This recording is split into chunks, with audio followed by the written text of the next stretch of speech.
Here we are, in the early 15th century, and Europe is locked in a struggle that's been grinding on for nearly 80 years. The 100 Years' War, that sprawling, catastrophic conflict between England and France, has devastated the countryside. We're talking burned villages, destroyed crops, displaced people, and a future that looks impossibly dark. But that's just the external threat. France itself is fractured from within. The nobility has split into factions. The Burgundians, powerful dukes controlling their own territory, have made common cause with the English. The Armagnacs fight back, representing the royal faction. The common people suffer under all of it. Now, the legitimate heir to the French throne is a fellow named Charles. But here's the problem. He hasn't been properly crowned. You see, French kings are crowned at Reims Cathedral in a sacred ceremony, and Reims is an enemy territory. The English and their Burgundian allies control it. So Charles sits in relative safety in the Loire Valley, but his position is precarious. He's been titled the Dauphin, that's what they call the uncrowned heir, and he carries with him a profound doubt. His mother was unfaithful to the king. There's a genuine question in some circles about whether Charles is even the legitimate son of the throne. This doubt, this uncertainty about his own right to rule, haunts him constantly. Meanwhile, the English are methodically conquering French territory. The great city of Orléans, strategically positioned on the Loire River, is under siege. If Orléans falls, the last serious military obstacle to complete English domination of central France will be overcome. The situation is desperate. The mood is one of impending catastrophe. It is into this context, this absolute desperation, this military collapse, this political chaos, that a peasant girl from a small village begins to speak of divine voices. Her name was Joan, Joan of Arc, though she was commonly called the Maid La Pucelle in French. She was born in 1412 in the small village of Domremy in northeastern France. Her father, Jacques d'Arc, was a farmer of modest means. Her mother, Isabelle Romay, came from peasant stock. Joan herself could neither read nor write entirely normal for a peasant girl of her time. She spoke French, though with a regional dialect that marked her as country-born. If you asked the people of Domremy about her before she became famous, they would have told you she was ordinary. Pious, yes. Obedient to her parents, certainly. Known for attending Mass regularly, but otherwise unremarkable. Just another peasant girl in a village of peasant folk. Then, something extraordinary happened. Or rather, Joan believed something extraordinary happened. Around 1424 or 1425, when she was about 12 or 13 years old, she was sitting in her father's garden and she heard a voice. Not with her ears exactly, this is important, but a voice accompanied by a brilliant light. The voice identified itself as coming from Saint Michael, the Archangel. Alongside Michael came others, Saint Catherine and Saint Margaret. These voices spoke to her over the years that followed. They told her she was chosen by God for a special mission. They told her that the kingdom of France was in terrible danger. They told her that God would use her to save it. They instructed her to dress like a man, to cut her hair short, to wear armor. They told her to go to the court of the Dauphin and help him. And crucially, they told her that she would accomplish miraculous things. For years, Joan kept this mostly to herself. She was frightened by these experiences. She confided perhaps in her local parish priest. But the voices were insistent, persistent, returning again and again. By 1428, the voices had become urgent. They told her the time had come. She must act. She must leave her village. She must go to the Dauphin. In early 1429, Joan left Domremy and made her way to Vaucouleurs, where Robert de Baudricourt, a military commander of the Armagnac faction, was stationed. She told him plainly she had been sent by God to help the King of France. She asked for soldiers and safe passage to the Dauphin's court. Now, Baudricourt was a military professional. He was accustomed to violence and political maneuvering, not to claims of divine revelation from peasant girls. He was skeptical, profoundly skeptical. But something about Joan moved him. Her certainty, perhaps, her complete conviction, or perhaps simply his desperation, given how badly the military situation had deteriorated. He apparently ordered local clergy to examine her. They questioned her about her religious knowledge, her moral character, and her claims. After these preliminary investigations, Baudricourt apparently decided that Joan was not obviously mad or demonic. By late February 1429, he provided her with a small escort of soldiers and sent her toward the Dauphin's court at Chinon. When Joan arrived at the royal court in Chinon in March 1429, it created an absolute sensation. A peasant girl had appeared claiming to be sent by God to save France. The court included advisors, clergy, and nobles, many of whom were deeply skeptical.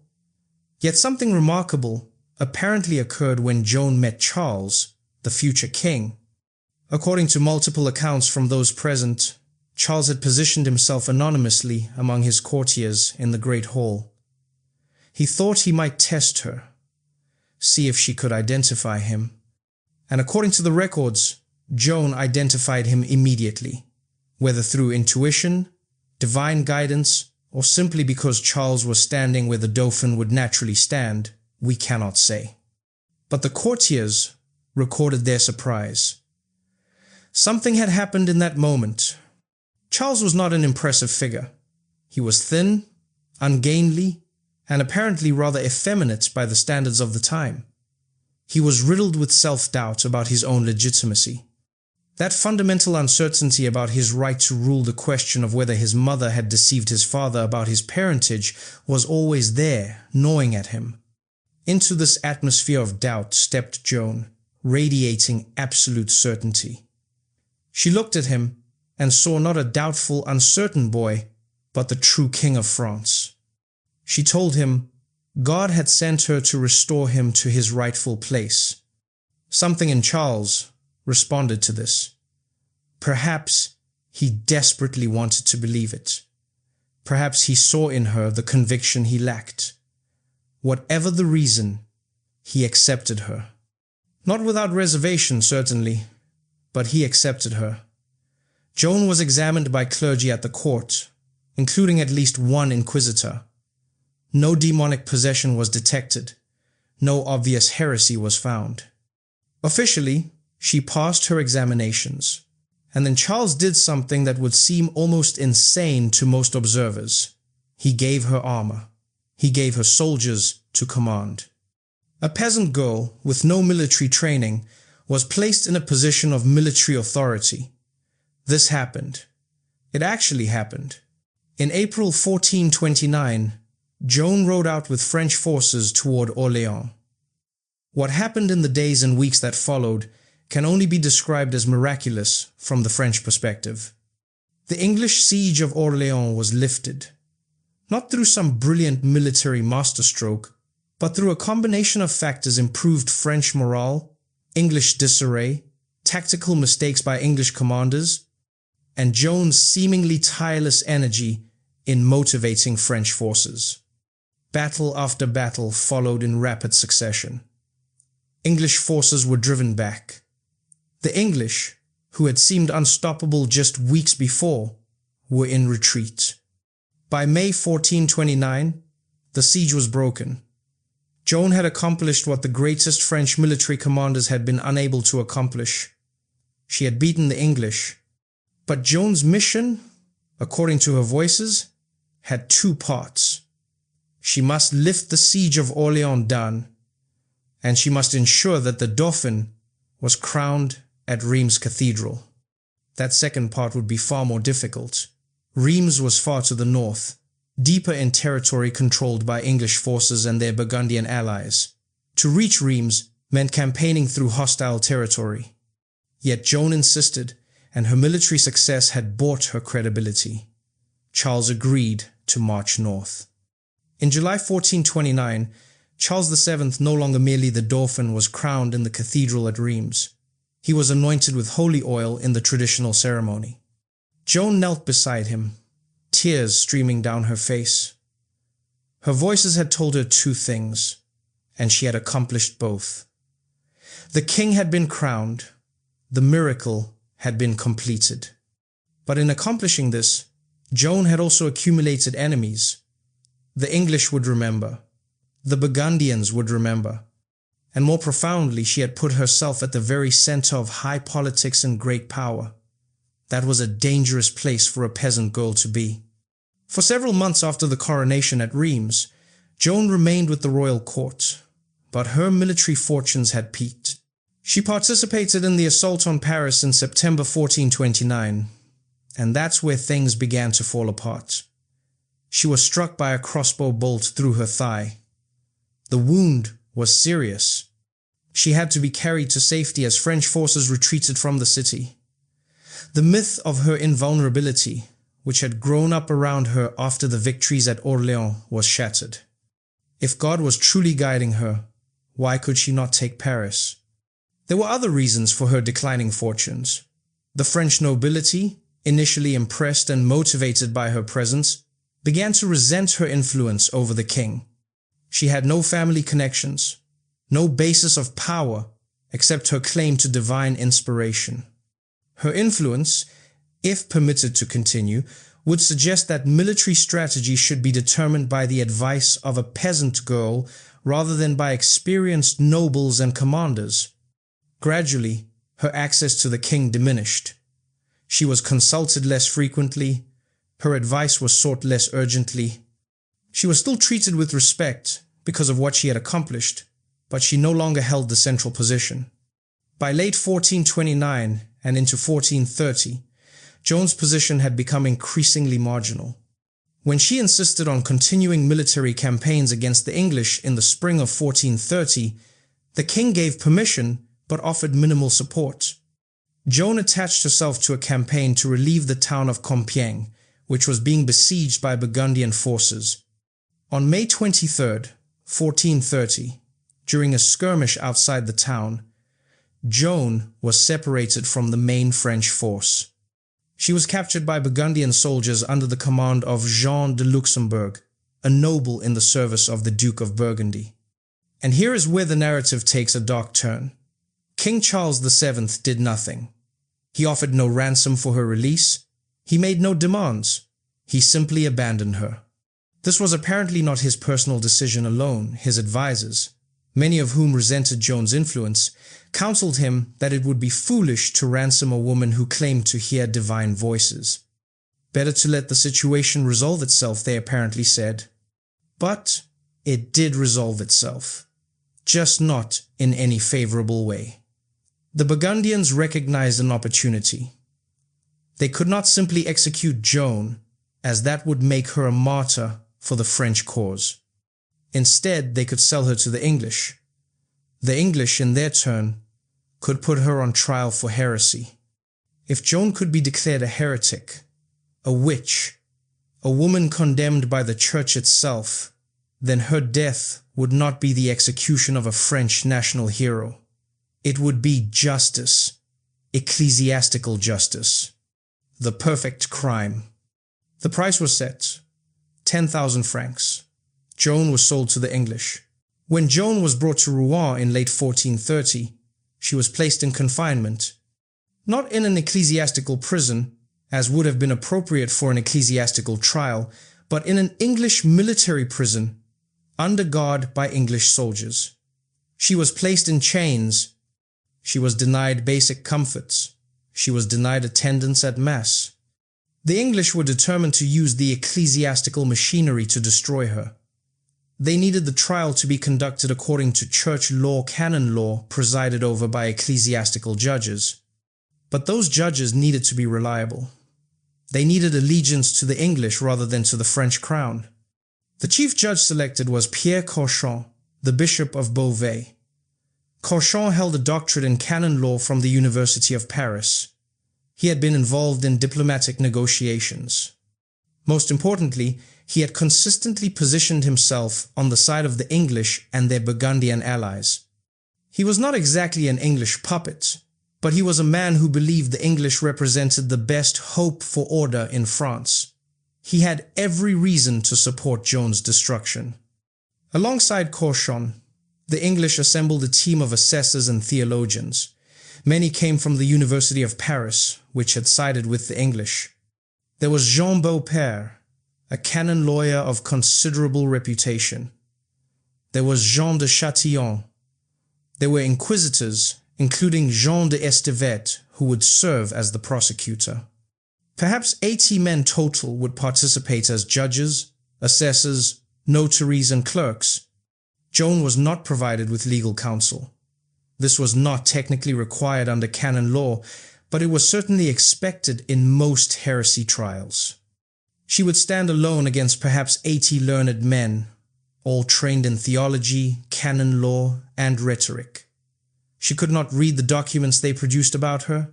She could not consult with lawyers. She was utterly alone. By December 1430, everything was ready. The charges were formulated. The judges were assembled. The venue was prepared. Joan's destruction, from the English and Cauchon's perspective, was simply a matter of procedure. Her formal appearance before the tribunal came on February 21st, 1431. She was brought from her prison to the hall where the judges awaited her. According to the trial records, she was asked to swear an oath to tell the truth. She refused, not because she intended to lie, but because she said the oath might be used to trap her or trick her into saying things that would be used against her. The judges were taken aback, but they proceeded without the formal oath. The questioning began with biographical details. Her name Joan, called the maid, her parents, her birthplace, her childhood. She testified that her mother had taught her to pray the Lord's Prayer, the Hail Mary, the Apostles' Creed. These were the basic prayers every Christian was expected to know. When asked to recite the Lord's Prayer, Joan initially refused. She said she would only do so if she were permitted to make a confession first. The judges pushed back. She had no right to conditions, they said. She was being interrogated about charges of heresy. Eventually she agreed, but only after establishing her own terms. Even in this first session, Joan was asserting herself. Then came the crucial part. Her voices. Cauchon and the other judges were intensely interested in her claims to hear divine voices. How old was she when she first heard them? What form did they take? Could they be seen? Could they be touched? Did they smell? Were they male or female? What language did they speak? Joan answered with remarkable consistency. The voices came with light. She could not say precisely whether they had physical form. She described them as glorious and honorable. They spoke to her in French. When one judge pressed her on whether angels would speak French rather than Latin, Joan responded with a certain wit. "If angels speak to you, they can speak French," she said. The judges were trying to trip her up, to find contradictions, to force her to admit something inconsistent with orthodox theology. But Joan's testimony remained consistent. The voices had always aligned with church teaching. They had never told her to disobey the church. But then came a theological trap. A carefully prepared question. Do you know whether you are in God's grace? This was deliberately malicious. According to Orthodox Catholic theology, no human being could be certain they were in God's grace. To claim such certainty would itself be heretical pride. Yet if she answered that she was not certain, the implication would be that she was in a state of sin which would undermine her entire claim. Joan's response was remarkable in its sophistication. She said, "If I am not, may God put me there, and if I am, may God so keep me. I would be the saddest creature in the world if I knew I were not in His grace." According to the trial record, one of the assessors, Jean Lefebvre, stood up and objected to the question as being unfair and unreasonable. But the trap had been set. The judges were constructing a case. The interrogation stretched on for weeks. Joan was questioned repeatedly by different judges using different approaches.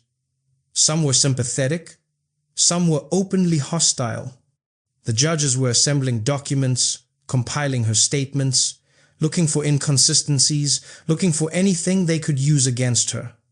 They pressed her on her wearing of men's clothing. She had worn armor, she said, which was necessary for war. She had cut her hair short, which was necessary for the armor. She had worn men's clothing because it was necessary for her mission. This was not a rejection of divine law. It was a practical necessity. The judges kept pressing. Wasn't it true that the Bible condemned cross-dressing? Yes, she acknowledged, the Bible did have such laws, but those laws applied to ordinary circumstances. In extraordinary circumstances, when God had commanded her to do so, the rules might be different. The judges also pressed her on her claim that her voices came from saints. How could she be certain they were not demons? Demons were clever, the judges said. They could deceive. They could take on the appearance of saints. How could she possibly know the difference? Joan's response was consistent. She could feel the difference. The voices that came from God and the saints were accompanied by peace and comfort. She knew them by their fruits, as the scripture said. The judges apparently found this answer unsatisfying, but they could not force her to admit to anything contradictory. By late February and into March 1431, the judges had compiled their charges. The initial indictment contained 70 charges. 70. The sheer number was meant to overwhelm, to make any defense seem futile, to ensure that even if Joan could refute many of them, some would stick. The charges included claims that she had made false claims to divine inspiration, that she had blasphemed, that she had placed herself above the authority of the church militant, that she had attempted suicide by jumping from a tower while imprisoned, that she had engaged in witchcraft, that she had deceived the people of France through false claims. But as the interrogations continued, something remarkable happened. The judges began to realize that many of these charges would be difficult to prove. If you asked Joan whether she had blasphemed, she would say no. If you asked her whether she had placed herself above the church, she would say no. Without additional witnesses, without concrete evidence of violation, the judges found that many charges were not provable. Joan was not cracking under interrogation. She was not recanting. She was not breaking down. By May 1431, the judges had been forced to revise their list. Instead of 70 charges, they now had perhaps 12. The core accusations of theological heresy were proving difficult to sustain given Joan's consistent insistence that she had been obedient to church teaching. It was at this moment that the judges made a crucial strategic decision. Unable to convict her on the basis of theological heresy, they would focus their efforts on a different matter: her wearing of men's clothing. In medieval theology and canon law, gender roles were seen as divinely ordained. God had created men and women with distinct natures and roles. For a woman to assume male clothing and male authority was not merely a social transgression. It was a violation of divine law. It was an abomination. But there was more to it than that. Throughout her military campaign, Joan had not merely worn armor as a practical matter. She had transformed herself into a masculine figure. She had commanded soldiers. She had advised the king. She had assumed the authority of a military leader in a male-dominated structure. In a society with rigid gender hierarchies, where women were expected to be subordinate, to be silent in public, to defer to male authority, Joan represented something almost unthinkably transgressive. The judges recognized this. By focusing on her wearing of male clothing, they could condemn her on a charge that was clearer and more provable than theological heresy. She had admitted to wearing male clothing. She had admitted to continuing to wear it even after being captured. She could not deny it. The charge was simple and undeniable. She had violated divine law. Furthermore, the charge had a certain genius to it. It was not merely a religious charge. It would resonate with anyone who believed that women should remain in their proper subordinate place. If they could establish that Joan had been condemned for violating the natural and divine order through her appropriation of male dress and male authority, then she would be condemned not just by the church, but by society itself. By May, the judges had their focus. The core charges had been reduced. The centerpiece of the case against her would be her wearing of male clothing in violation of divine law. She was brought to a scaffold set up in the cemetery, adjacent to the church of Saint Ouen. A massive crowd had assembled, thousands of people. They had come to witness what they believed would be an execution. The scene was carefully orchestrated theater. A friar named William Erard stood on the scaffold and preached a sermon. But the sermon was not directed at Joan. It was directed at the assembled crowd and the French crown. It attacked King Charles VII with extraordinary harshness. It said the king had been deluded by Joan, that he had been led astray by a false and wicked woman, that his cause was therefore tainted. Joan, hearing this attack on the king to whom she had devoted herself, could not contain herself. Despite her predicament, despite the scaffold and the assembled crowd, she interrupted to defend Charles. She said he was a good Christian, that the preacher had no right to attack him. Then came the moment of ultimate pressure. The judges began to read out the sentence. Joan was a heretic. She had been tried and found guilty. She was to be handed over to the secular authorities for execution. Death by fire awaited her.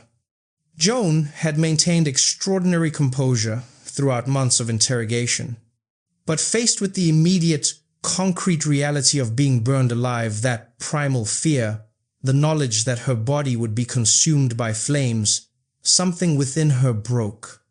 She was presented with a document of abjuration. Written in French and read aloud to her, it required her to admit that she had falsely claimed to receive revelations from God, confess that she had been deceived by demons or by her own deluded imagination, renounce her visions as false, admit that Saints Michael, Catherine, and Margaret had not appeared to her, confess that she had seduced others through her lies, agree that she had committed sin by wearing male clothing, promise never again to wear male clothing, promise never again to claim to hear divine voices. What exactly happened in those final moments is not entirely clear from the historical record. The trial records state that Joan signed or made a mark on the abjuration document. Contemporary accounts from different witnesses vary. Some suggest Joan clearly signed it. Others suggest she may have simply made a cross with a pen handed to her. Some suggest there was considerable confusion. What we know is this. In the face of imminent death by fire, Joan agreed to the abjuration. She formally recanted her claims of divine inspiration. She agreed that her voices were false. She agreed that she had been deluded. But something extraordinary happened next. Rather than being executed immediately, Joan was not handed over to the secular authorities for burning. Instead, she was taken back to her prison cell. The abjuration, it was explained, meant that she could not be executed. Having renounced her errors and returned to the church through her confession, she must be given the opportunity for redemption. The sentence was commuted to perpetual imprisonment, bread and water, solitary confinement, for the rest of her life. This outcome infuriated the English. They had not paid 10,000 francs and gone through this entire elaborate trial merely to see Joan locked away in a cell. They wanted her dead. They wanted her publicly burned. They wanted the symbol of French resistance erased from this world. Moreover, they knew something that Cauchon may not have fully appreciated. They knew that Joan was not broken.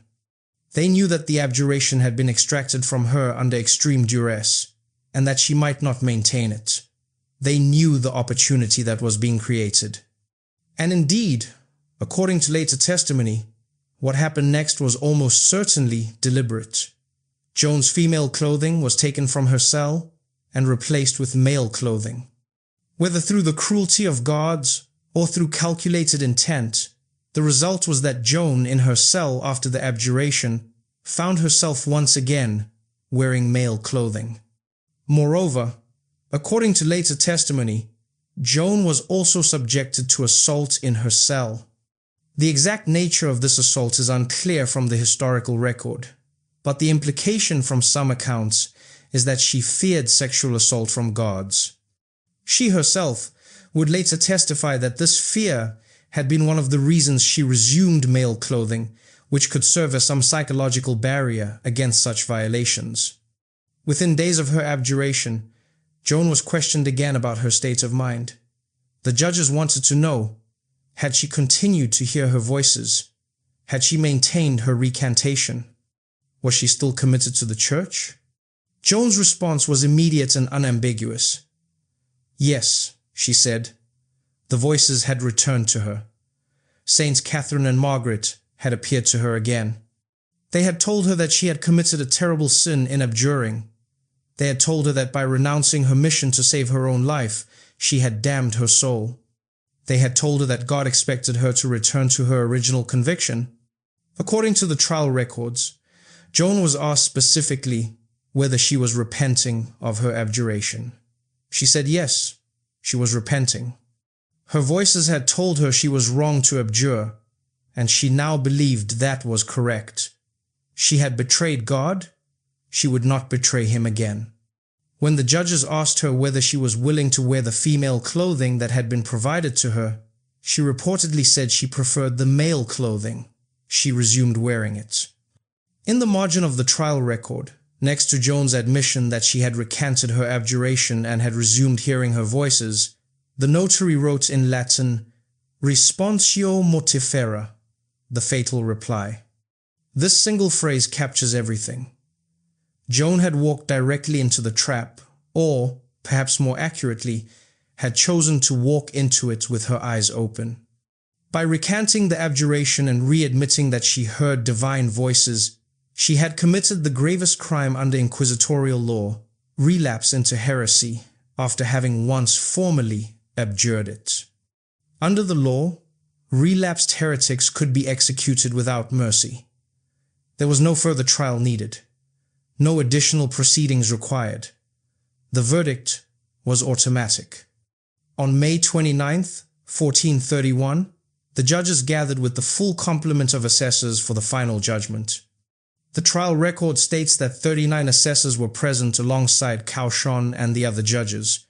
The vote was unanimous. Joan was a relapsed heretic. She must be handed over to the secular authorities for execution, death by burning. The English, having obtained the outcome they desired, began preparations for the execution. It would take place on the morning of May 30th, 1431.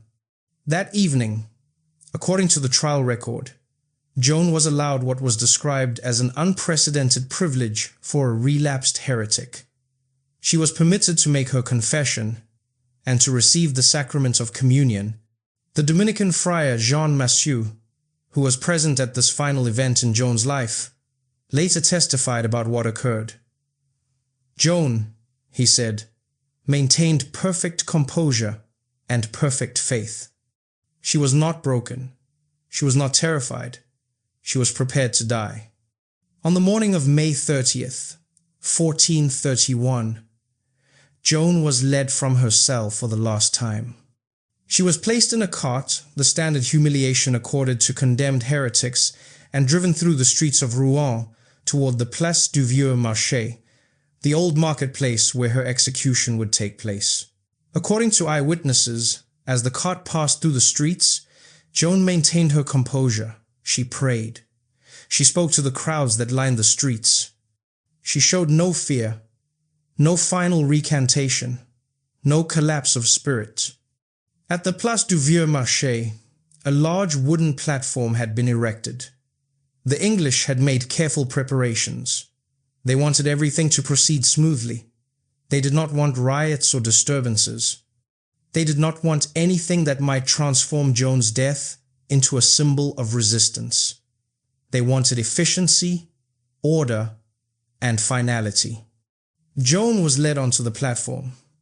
She was tied to a stake. Around her, soldiers stood guard. Above the platform, clergy watched. Among them was Pierre Cauchon, who would later claim, according to some accounts, that he felt profound discomfort with what was about to transpire, despite having orchestrated the entire proceedings. The executioner approached with his torch. But before he could light the pyre, something occurred. The Dominican friar Jean Massieu stepped forward. He held up a crucifix for Joan to see. He wanted her to focus on the image of Christ during her final moments. And then, according to one of the most moving accounts from witnesses present, an English soldier, moved by pity for the girl who was about to die, or perhaps simply recognizing the power of the moment, stepped forward. He found a piece of wood. With what must have been extraordinary risk to himself, he fashioned it into a crude cross and handed it to Joan moments before the flames were lit. Joan took the cross. She held it close to her heart. She pressed it against her chest as if it might shield her from what was about to come. According to eyewitnesses, she kissed it. The executioner lit the pyre. The wood had been carefully stacked. The fire caught and began to rise. The heat would have been extraordinary. Smoke began to fill the air. The crowd, which had assembled in whatever numbers could gather, watched in silence as the flames rose around the young woman at the stake. Joan of Arc did not scream. She did not curse. She did not recant in her final moments. In what were described as her last conscious moments, as the smoke and flames consumed her, she called out. According to multiple eyewitnesses recorded in later testimonies, her last words were simple and profound. "Jesus," she cried out.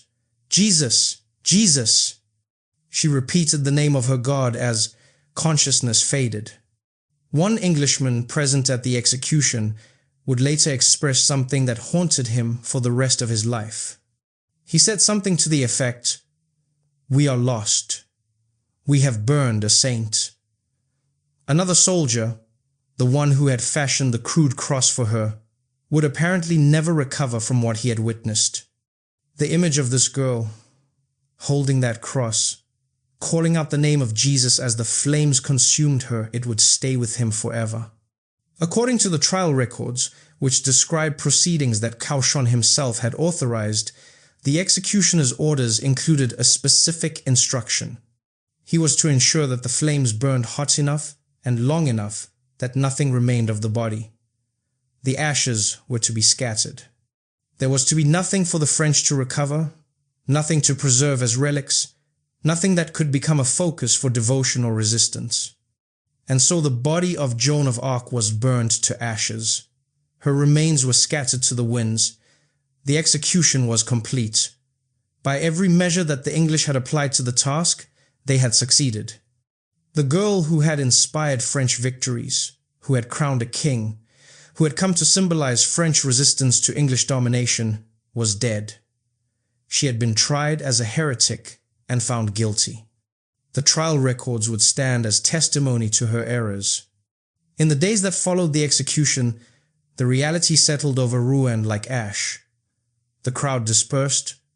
The English soldiers returned to their barracks. The clergy returned to their cathedrals. The city of Rouen, occupied by the English, returned to its ordinary functioning. Yet something had shifted.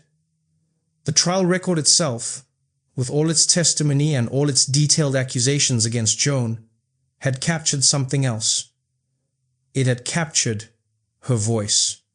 In the interrogations, her statements and responses had been recorded. Her defenses had been documented. Her claims and her convictions had been preserved. Among the French, the news of the execution sent shockwaves. The young woman who had inspired the coronation of the king was dead, condemned as a heretic. For those who had believed in her, the news was catastrophic. The king himself, Charles VII, apparently received the news with little visible reaction. He had other matters to attend to, apparently. Joan had served her purpose.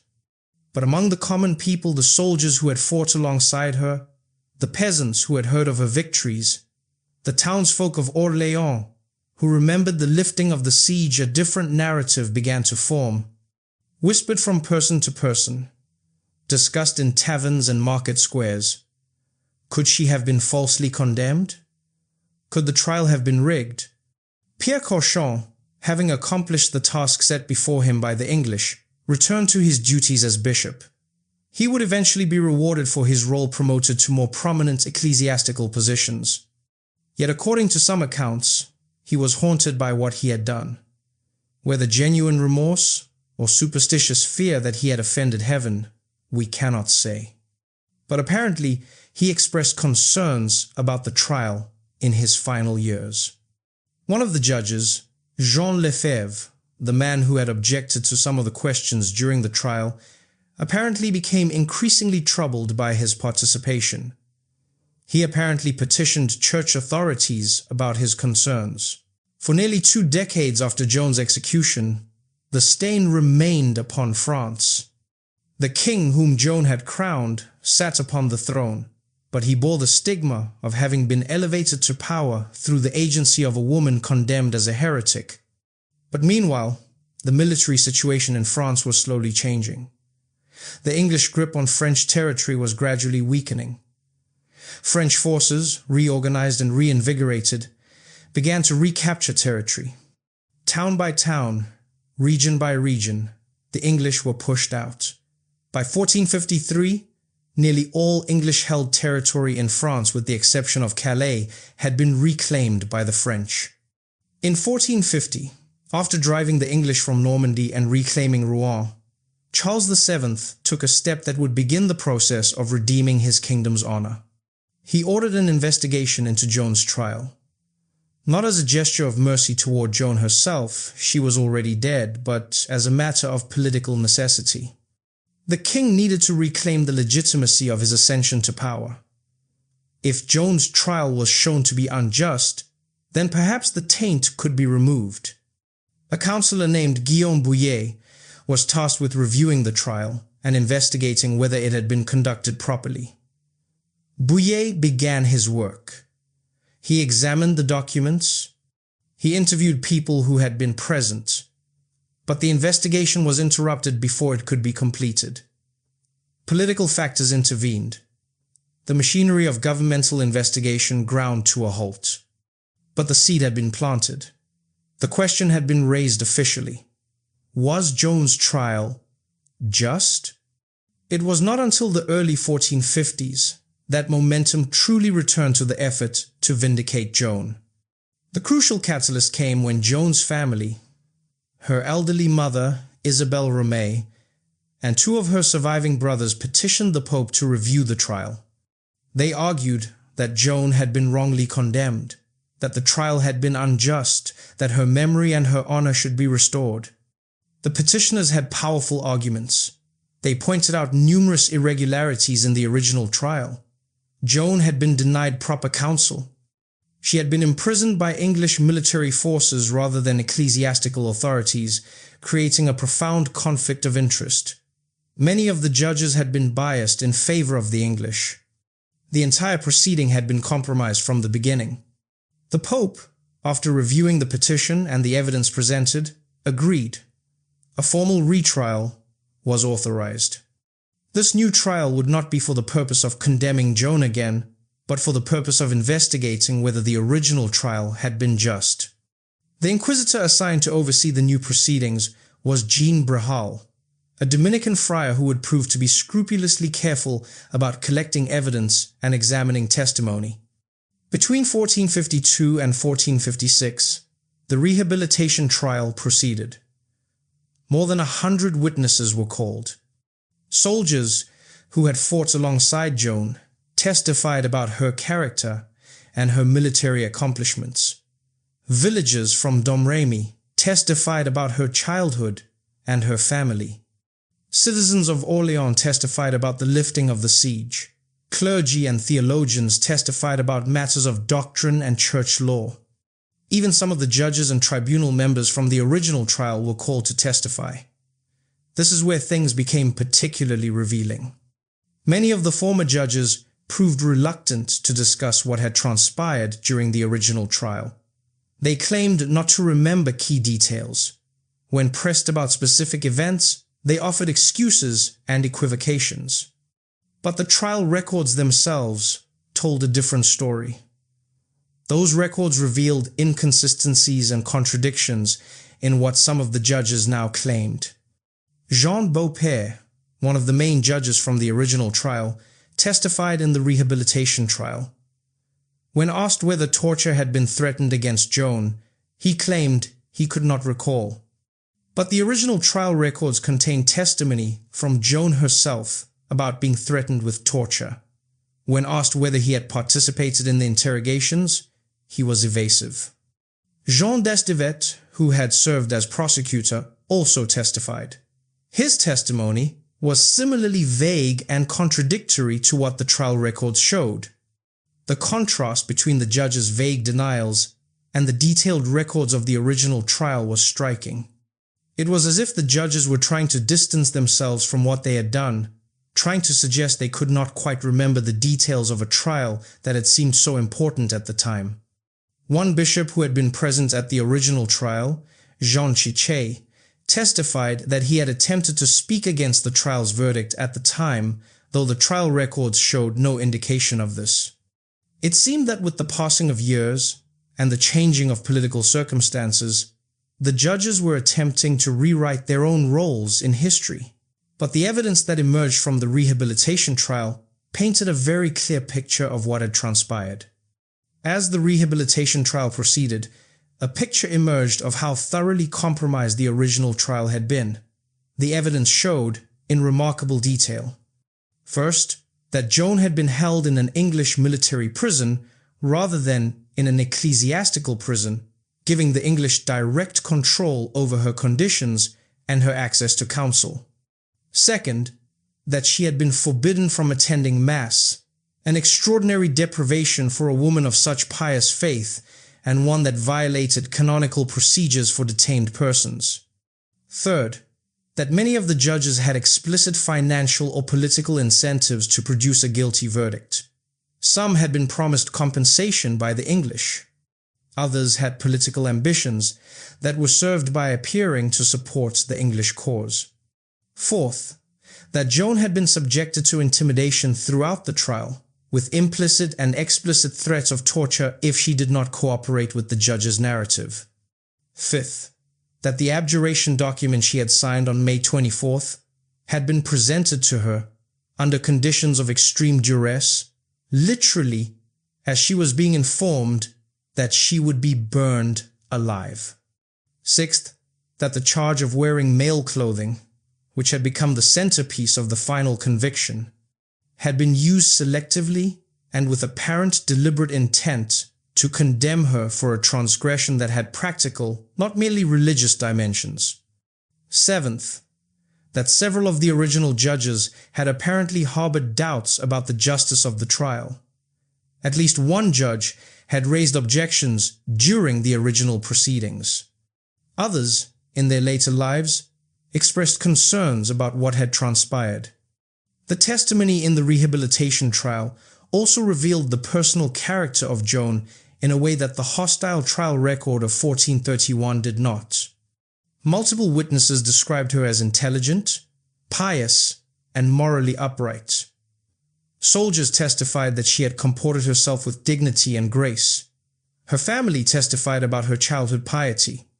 Her neighbors testified about her good character. None of this contradicted her claims about hearing divine voices. It merely established that she was not a person whose character or moral integrity should be questioned. In fact, one witness after another testified to remarkable details. How Joan's mother had taught her to pray and had impressed upon her the virtues of obedience and faith. How Joan had never been rebellious or disobedient to her parents. How she had always been regarded as a good and pious girl. how her transformation into a military leader had shocked her village, but only because it was so extraordinary, not because it was consistent with any prior character flaw or tendency toward heresy. On July 7th, 1456, the verdict came down. The original trial of 1431 was declared null and void. It was pronounced to be invalid, unjust, and conducted with bias and fraud. Joan's sentence was annulled. The charges were expunged from the record. Joan of Arc was declared to have been wrongly condemned. The document announcing this verdict was extraordinary in the completeness of its vindication. It stated that Joan's original judges had been biased. It stated that proper procedures had not been followed. It stated that Joan should not have been condemned. It went further. It stated that Joan's reputation should be restored, and that she should be honored as a good Christian and a faithful daughter of the Church. This verdict did not declare Joan to be a saint. The Church is careful about such matters. But it did declare that she had been wrongly condemned for heresy, and that her character and faith were worthy of respect and honor. The reversal was complete. She who had been declared a heretic, a fraud, and a danger to the Church was now declared to have been the victim of an unjust trial. The legitimacy of Charles VII's coronation, which had been cast into shadow by the condemnation of Joan, was partially restored. The king whom she had crowned was vindicated. And most importantly, the record was set straight. The truth, finally, after a quarter century, had been officially acknowledged. For the next 4.5 centuries, Joan of Arc remained a figure of reverence in France and of profound interest to scholars and historians throughout the world. The reversal of her trial vindicated her reputation. But more than that, it transformed her into a powerful symbol of faith in the face of persecution, of individual conscience standing against institutional power, of courage in the face of death. Her story was retold. Playwrights wrote about her. Historians studied her. Artists painted her. Poets wrote of her. She became a cultural figure of enormous significance. In France particularly, she became a symbol of national identity and national resistance. But it was not until 1920 that the final official step was taken. Pope Benedict XV canonized Joan of Arc as a saint of the Roman Catholic Church. The young woman who had been burned as a heretic in 1431 was now declared by that same church to be a saint, a person whose life and death exemplified Christian virtue and whose prayers could be sought by the faithful. Joan's feast day is May 30th, the anniversary of her execution. She became the patroness saint of France, of women soldiers, of prisoners, and of those condemned unjustly. Statues of her have been erected throughout France and beyond. Her story has been retold in countless works of literature, drama, art, and film. Her name has become synonymous with courage, conviction, and the power of individual faith.